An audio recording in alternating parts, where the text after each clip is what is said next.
7h39, vamos falar sobre a meteorologia, conferindo a situação climática para hoje.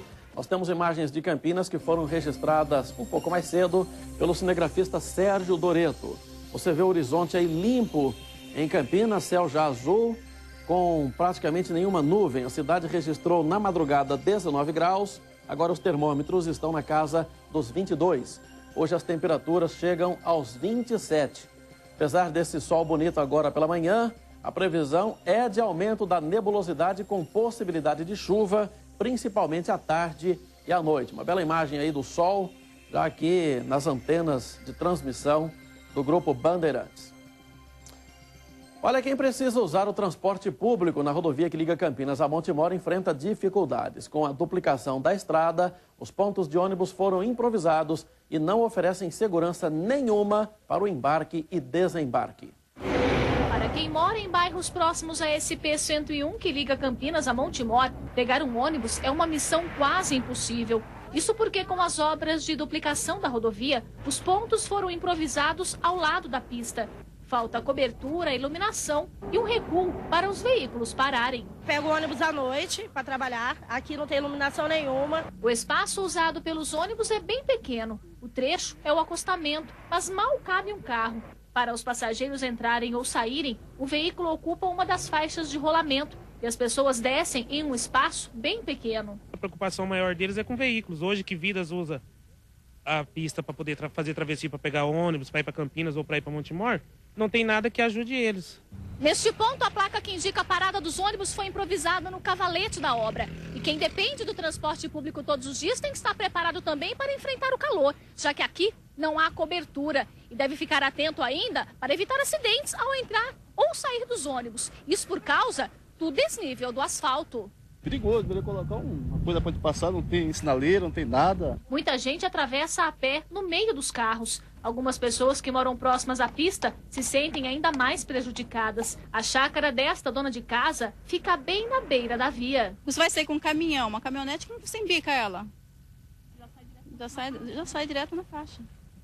Então é terrível, a gente está correndo muito risco aqui. Este acesso ao Jardim Moreira também virou um perigo. Para entrar ou sair daqui, carros, ônibus e caminhões têm que fazer manobras bruscas para conseguir entrar na curva, já que não tem uma via de acesso mais recuada. A gente quer ação, a gente quer que seja recuado, a gente quer que seja feito ponto de ônibus, a gente quer segurança. Uma comissão formada por 10 vereadores da cidade se reuniu na semana passada com representantes da Artesp para tentar uma solução para os problemas. Já falamos várias vezes com o pessoal da concessionária, era aquele jogo de empurra-empurra. Então essa reunião foi valiosa para que possa estar resolvendo essas irregularidades.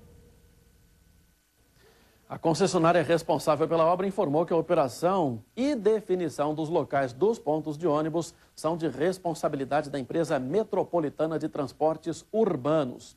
Nós também procuramos a EMTU, mas não tivemos retorno. Olha, isso aí é um daqueles casos que quando acontece um acidente, todo mundo fala que é uma tragédia anunciada. Deu para ver na reportagem claramente que esses pontos de ônibus não deveriam estar daquela maneira.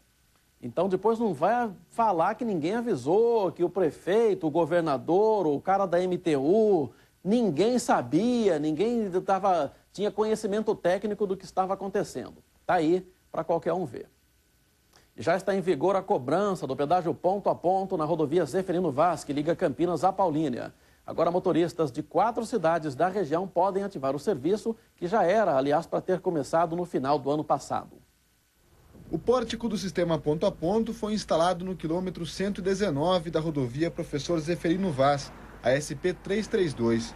A estrada é a 4ª do estado a receber o sistema. Em um primeiro momento, cerca de 200 mil pessoas devem ser beneficiadas na pista que liga Campinas a Paulínia. São moradores de Paulínia, Cosmópolis, Arthur Nogueira e Engenheiro Coelho. Segundo a Agência Reguladora do Transporte do Estado de São Paulo, o objetivo da implantação do ponto a ponto é tornar a tarifa mais justa, já que se paga por trecho percorrido. Apesar da economia demonstrada pela Artesp, para essa integrante do movimento Passe Livre nos pedágios da região metropolitana de Campinas, os motoristas não estão sendo beneficiados, já que mais de um ponto de cobrança passou a funcionar, o que ela afirma ser inconstitucional nessa área. Você vai pagar um pouquinho menos aqui nesse trecho e outro, daqui a pouco mais um pouco num outro trecho de pedágio. Então, isso você, de forma realista, não está diminuindo o valor. Muito pelo contrário, estão aumentando mais uma praça de pedágio, é mais uma cobrança para os nossos bolsos. Para reverter essa situação, o grupo pretende em breve entrar na justiça para frear novos pedágios e até indenizar as pessoas que pagavam valores normais até a implantação do sistema ponto a ponto. O movimento está se reunindo e vai entrar com uma ação no Ministério Público. Nós vamos alegar pedindo essa revisão, né, nos valores e também alegando a forma que nós estamos dizendo, que a Constituição diz que essa cobrança é ilegal. Olha, o movimento Passe Livre pode e deve exigir, lutar, batalhar pela redução das tarifas de pedágio. Até aí tudo bem. Agora, esse argumento de que o ponto a ponto fica mais caro do que o outro sistema aí não é verdade. Realmente o ponto a ponto dilui as praças de pedágio e você paga por quilômetro rodado.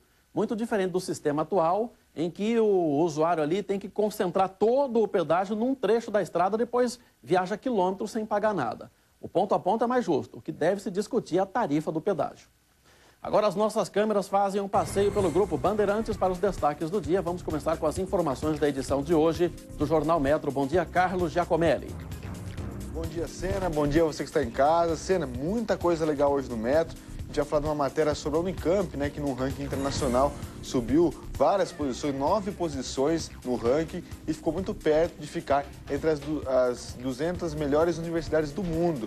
Então, muito boa notícia aqui para a Unicamp. Também tem muito futebol, Ponte Preta entra em campo hoje, o Guarani apresentando um novo técnico, Marcelo Veiga chega aí para tentar salvar o time do rebaixamento. Isso e muito mais no Metro. Sena, corra pegar o seu, você que está em casa também, pegue o seu e leia tudinho, que está bem interessante. Um abraço e até a próxima, Sena.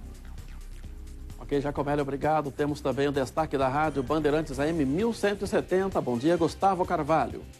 Oi, Sena, bom dia pra você e bom dia pra você também ligado em mais uma edição do Acontece Regional.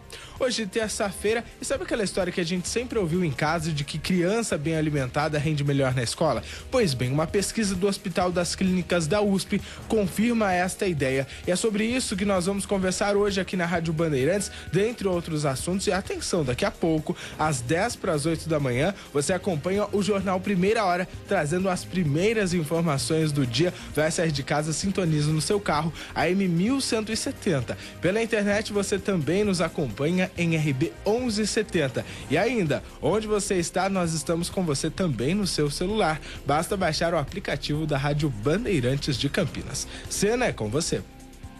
Obrigado, Gustavo. Agora um pouco de humor aqui no Acontece Regional. Vamos à Educador FM. O pessoal da Hora do Leite está no ar. Bom dia, Fabinho. Olá, bom dia, Sena. A Nath tá aí, atendendo a galera no 32716400. Pode pedir sua música aqui que a gente toca e ainda você concorre a prêmios. Por falar em prêmios, hoje a gente tem R$600 aqui na mamata da Hora do Leite, Fabio Lima. R$600. O que você faria com R$600? Com R$600, olha, no mínimo uma bela compra no supermercado, hein? Fala a verdade. Bela compra. Então a galera anota o horário dos mugidos e no final do programa, por volta de 10 horas, a gente faz um sorteio, ligamos para essa pessoa e respondendo corretamente os horários, aí fatura R$600 aqui na mamata. O programa é ruim, mas a gente dá grana pros ouvintes, né? Tem que ouvir o programa inteiro. Infelizmente, tem o lado ruim, você tem que ouvir o programa inteiro, mas pelo menos ganha uma grana, R$600, vale a pena. E a gente vai falar também sobre o trânsito e no plantão da Hora do Leite de hoje tem... No plantão da Hora do Leite saiu mais uma pesquisa e de novo as pesquisas apontam, vai dar Dilma e Marina no segundo turno, hein? E o Aécio tá pior que o Palmeiras. O Palmeiras ainda empata de vez em quando, mas o Aécio... Tá difícil.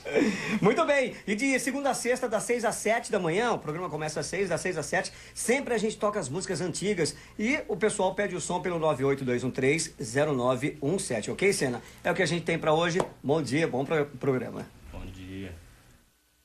Ok, pessoal, obrigado. Olha, começaram os testes para avaliar a estrutura do Teatro de Arena do Centro de Convivência Cultural de Campinas. O trabalho faz parte dos estudos que antecedem o projeto de reforma do prédio.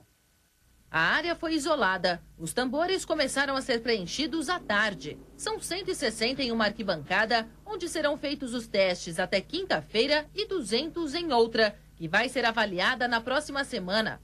Cada tambor vai receber 200 litros de água de reuso fornecida pela Sanasa. Ao todo, vão ser colocados 560 quilos por metro quadrado, 40% a mais de peso do que o espaço deve receber. Em cada arquibancada, o teste deve durar 3 dias, uma vez que a água vai ser despejada aos poucos. Embaixo da estrutura, foram colocados 18 relógios comparativos, que vão apontar o quanto o concreto está descendo. É o que vai nos dar as garantias da segurança da estrutura, tá? E aí a conclusão de todos os projetos de recuperação. Esses testes fazem parte da primeira fase do estudo da reforma do Centro de Convivência, que inclui a investigação das estruturas, do solo e o projeto de impermeabilização do prédio, que deve ser finalizada em novembro. Depois serão feitos projetos de instalação elétrica e hidráulica. Nestas 2 fases, a Prefeitura deve gastar R$1 milhão. A ideia é que no início de 2015 comece a ser feito o edital para que até o 2º semestre seja contratada uma empresa para reformar o Centro de Convivência. A reforma nós vamos precisar fazer, tá? Na primeira etapa a gente já diagnosticou algumas patologias que precisam ser corrigidas, tá? Tudo indica que o teatro ele tem uma estrutura saudável. Alguns pontos a serem corrigidos, mas nada que comprometa ele como um todo.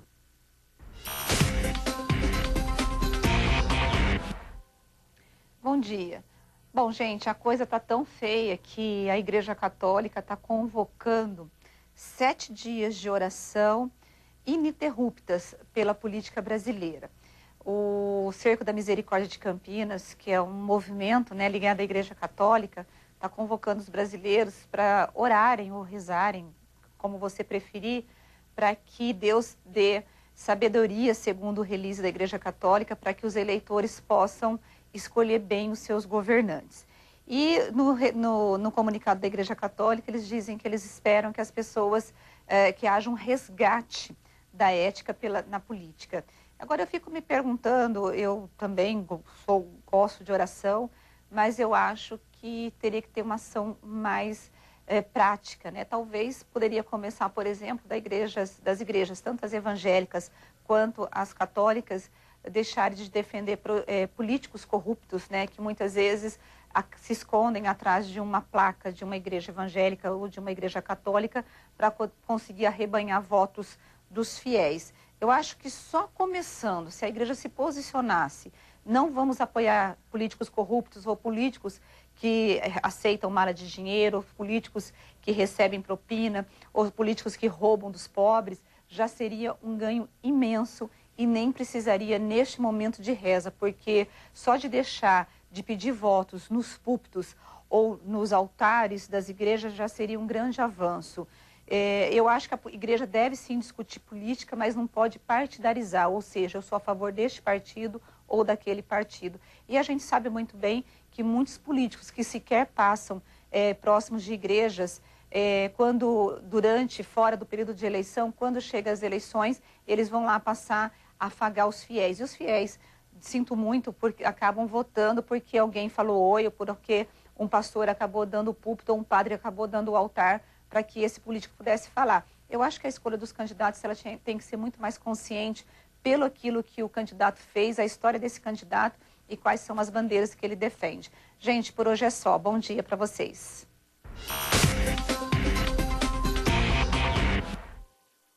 Você vai ver depois do intervalo, para quem ficou desempregado, dicas de como se comportar para se recolocar no mercado do trabalho. Acontece Regional volta em 1 minuto, não saia daí.